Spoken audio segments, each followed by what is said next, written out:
Beep, beep, beep, beep. Welcome to the Court of the EDI Jester. How are we, good peeps? Ha ha! It's 3 o'clock in the morning again. Come with me, warrior teacher. You got 24 hours to sign up for January's. So excited, I can't believe it. And also, we've got some starting year 2 now. Yay! It's all good news on the Jester front. Unfortunately, I wish I could say the same about the Nursing and Midwifery Council. There's something a bit whiffy about the midwifery. Right? This is extraordinary. Now, I've been in and out of hospital, because I'm old, right? And they're fantastic. Okay? The guy that did my operation was just gorgeous. So, I think most nurses and doctors and people like that, but nurses in particular here, obviously, because it's midwifery, generally, they're fantastic people working in the NHS and doing a very, very difficult job very well, I think. Okay, so you have to ask yourself the question, why would anyone, including the nursing and slightly whiffy midwifery people, the nursing and slightly whiffy midwifery people, want to make their life any more difficult? But it appears that they do. Right? So I got an article in the Dubris for you, as usual, from the Daily Fail. Now, so what exactly is the skinny here? What's going on? Let me give you what's going on. Nurses and midwives may face being struck off for intentionally misgendering patients under updated guidance that claims it's a belief that people can't swap sex. Now, bear in mind, this is the Daily Fail, right? Okay, so let's start with nurses and midwives may face being struck off. So they're broad brush, right? I think it doesn't matter whether they may. I think the possibility that one might is enough to make this policy absolutely abhorrent, right? So imagine claiming that people can't swap sex as a belief rather than a reality. I just find it absolutely extraordinary. Absolutely extraordinary. So, guidelines from the Nursing and Slightly Whiffy Midwifery Council, the NMSC, it's the MMC, I'm joking, MSC regulator, tell medics how they can express their beliefs appropriately and when they run the risk of sanction. This is just unreal. You see, this is the nastiness of the look a bit cute, hands, knees and bumps to daisy people, and the sort of liberal left authoritarian weeblers who are infiltrating most organisations. Now, under its latest update, it includes one example where a midwife who believes the government is destroying the health service shares their opinion at a dinner. Regulators would only take action if said midwife vowed to treat patients differently based on their political views. I can't get my head around the fact that they think this way, right? So, if you're a doctor or a nurse, right, okay, you have a particular propensity for wanting to help people, right? And you generally won't care who those people are. I was watching MASH the other week. Remember MASH? Oh, God, that was so good for it. MASH. Suicide is painless. It brings on many... with Radar, yeah? It was originally a film called MASH, and then it became a television series called MASH, which is about a mobile army surgical hospital, right? In Korea. And there's a few episodes where they address the fact that they're helping a North Korean who is supposed to be their enemy. And you can see some of the army guys get a bit snitty. That's a North Korean in that bed, boy. To which Hawkeye would reply, and Busher Point.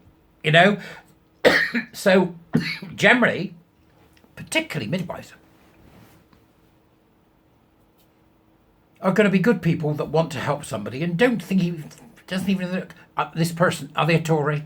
Are they a lefty? I'm not helping them if they're... This is insane. So the NMC guidance was recently highlighted in a video posted by a midwife and NMC panelist, Dr. Sally Pizarro, who said the nurse in question was fundamentally incorrect because it has been proven that you can change your sex and your gender. It's all in the article. When are we going to start calling these people nutters and dealing with them appropriately? They're coming to take me away. Right? Absolutely insane. Another example shared in the latest update has sparked concerns that sanctions could be dished out to nurses and midwives who address trans patients with the wrong pronouns. They shouldn't have to do it. Right? In the medical setting, how dangerous is that? How dangerous is that? There's something whiffy amongst midwifery. That's what I'm saying. In the hypothetical scenario, one nurse is described as deliberately misgendering a trans patient. No, at a diabetes clinic. No, what they are doing is correctly sexing them. The hell is wrong with these? They are absolutely captured. This is the Nursing and Midwifery Council, right? Despite the patient repeatedly asking the nurse to address them by their correct gender, the medic refuses to do so, resulting in a formal complaint, which you should ignore. When the employer then confronts the nurse about her behaviour, she states that she was acting in accordance with the belief that human beings cannot change their sex or gender.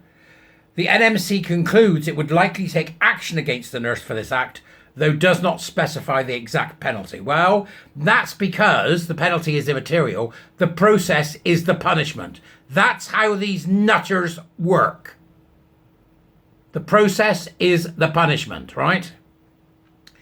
Persistently and deliberately misgendering a trans person is contrary to the requirements of the code to treat people with kindness and respect, the guidance reads.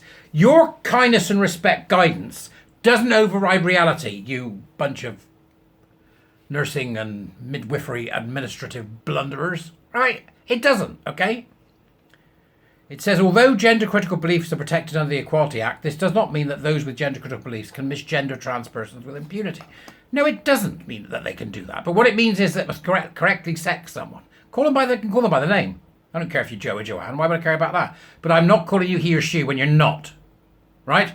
So they're wrong with this guidance. That's where the guidance goes wrong. It should be call the patient by their name. But in discussions, in secondary situations, even if the patient is there and you are referring to the individual, try to use the name. And if you can't, use the correct sex. Gender is immaterial. So the NMC has the power. You've got to remember they've got the power to strike nurses and midwives off the register, barring them from working in the UK. But bearing in mind that we're talking about midwives here, how many of these people are women? Is it 100%? Yes. However, normally the kind of barring them type stuff is only dishing out for severe breaches, such as registrants having been found guilty of a heinous crime or severely lacking the necessary skills to look after patients. In other cases, they can tend to temporarily spend. The process is the punishment. It is absolutely, they quote Stella in it as well. From Jen Speck, our Stella, right? Psychotherapist and director of medical campaign group, Jen Speck, said it was extremely concerning language that could leave the NMC open to legal challenges. Professionals, especially those working in healthcare, where missexing a person can have catastrophic implications, need to have the right to clarify and even highlight a person's sex. Now you imagine a trans man goes into hospital, can barely speak, drunk as a skunk, right? Because she's been out on the piss, right?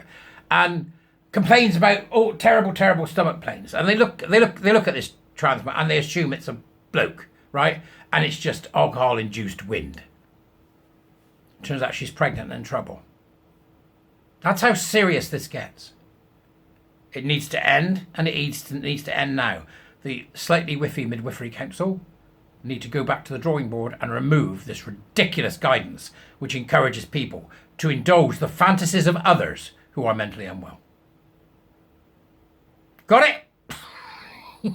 Buy me a coffee, share this. You know, come and Jesterite. We're having a Jesterite meeting soon. Yeah.